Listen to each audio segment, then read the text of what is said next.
Hello everyone, this is Riyadh from VGKami here. Today we are going to get S rank on the Operation Wallclimber mission in Chapter 1 of Armored Core 6. For this one, we recommend you use a speed build.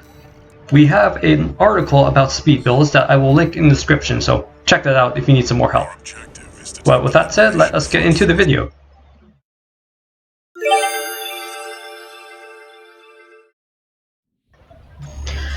So right from the start, you want to make a beeline to the left towards a mountainous area, and you want to fly by using assault boost to get around the city as quickly as possible. You don't want to go straight in because there's a missile launcher at the very top of the wall that's really annoying to deal with.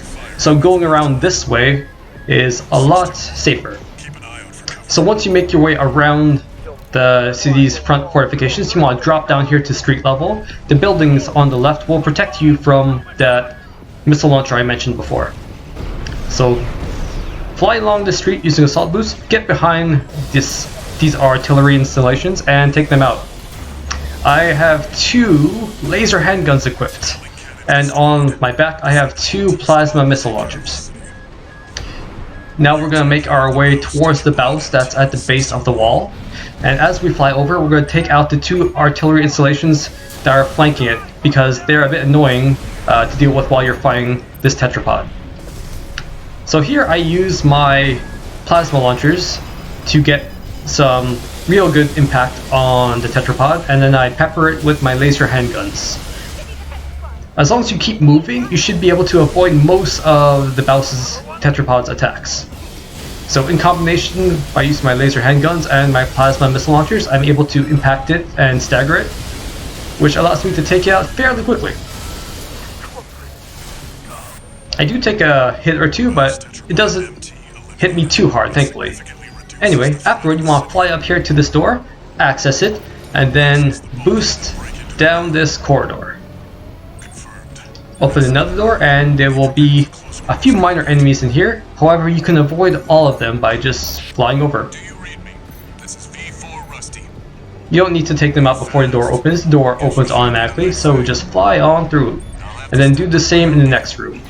There is one enemy up there that's shooting missiles that you want to take out, otherwise they'll deal damage to you as you try to open this door, because this door you have to open manually.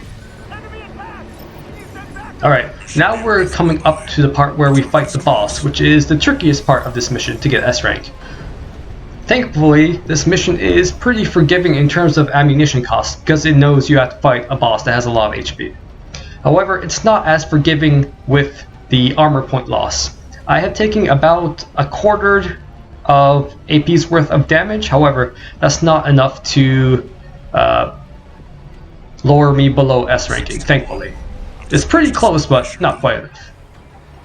So you want to resupply here, skip the cutscenes, then enter the boss fight right away. Now, the beginning of the fight against the boss, you will have Steel Haze, aka Rusty, helping you out, and they'll bait the boss sufficiently so you can get around to the back of the boss to hit them with your laser handguns or whatever else you have equipped. I have the laser handguns equipped because their ammunition cost is low and their damage is fairly high. You shouldn't attack the boss from the front because they have a lot of armor on the front, so you won't do any real damage. Missile pods of various types, particularly the plasma missiles I have equipped, they can just go straight over the boss's armor because they launch vertically, so that's a good way to get around the enemy's armor from the front. However, you want to focus on using your arm weapons because they have less of an ammunition cost. Throughout this fight, I recommend staying in the air as much as possible, particularly above the boss, and try not to fall off like I almost do there.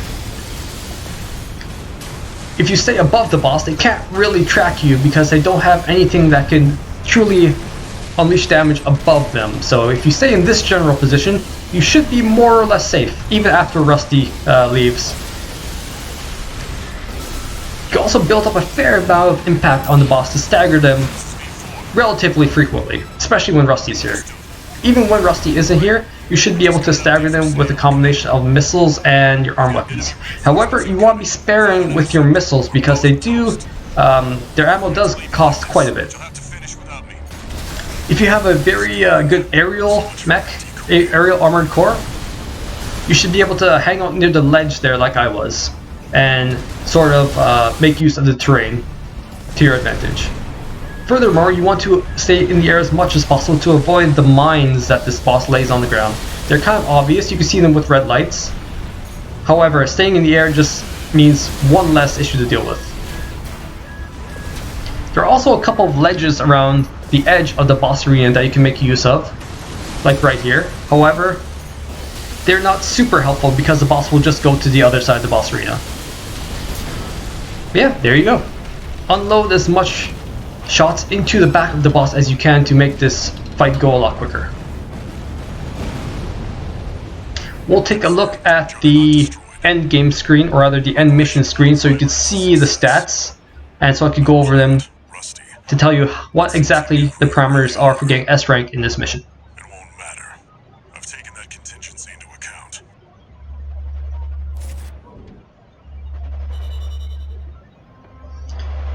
Alright, so let's take a look at the stats.